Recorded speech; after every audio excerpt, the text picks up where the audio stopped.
We have the wonderful Victoria Sampson here. You won a very good award yesterday, or pitch, better to say. Can you tell us a little bit more about that? Yeah, so there was an investor kind of deck competition for 6 companies that they'd shortlisted, and we won Best Startup of the Year by the Health Optimisation Summit. So it's really exciting for us. We're a new company, and it's great to have that support and to just have our name out there. So yeah, Right. Very happy. So Victoria is a dentist here in the UK, in London. Can you tell a little bit about your work? So I say I'm a functional dentist. So what that means to me is that we're really trying to put the mouth back into the body.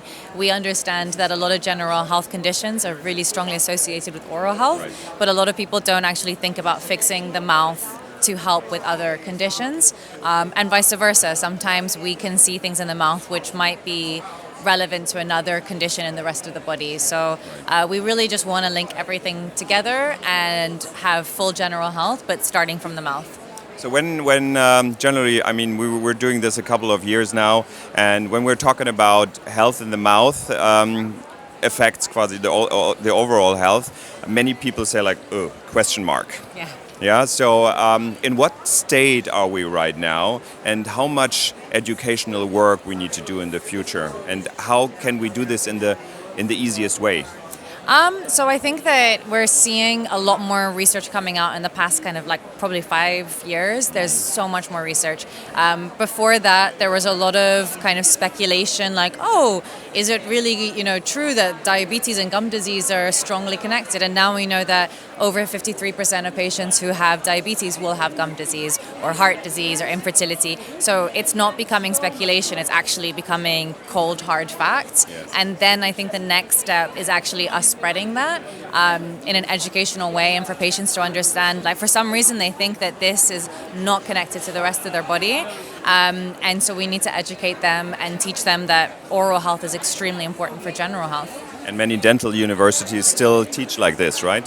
Yeah, so I think the main problem is that doctors don't really learn much about the mouth. Dentists learn a lot about the body, but because they were separated from centuries ago, a lot of the time even patients don't realize, or even dentists or doctors, that actually the mouth is very much a very vital organ for the rest of the body. Right. When it comes to oral care, Yes. what ingredients should we avoid? So I'm a big, I really don't like sodium lauryl sulfate. So SLS, I think it's a horrible, nope. Otherwise, your triclosan, there's a lot of kind of your bad nasties, which a lot of people are allergic to, or it can actually strip the microbiome and it's not great. Obviously alcohol, a lot of the mouthwashes have alcohol in them too.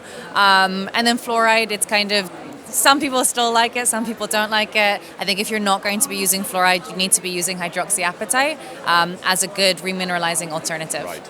Not just leaving it away. No, I think you need something else, definitely. Right. So you tried Natch anyhow already a couple of times, right?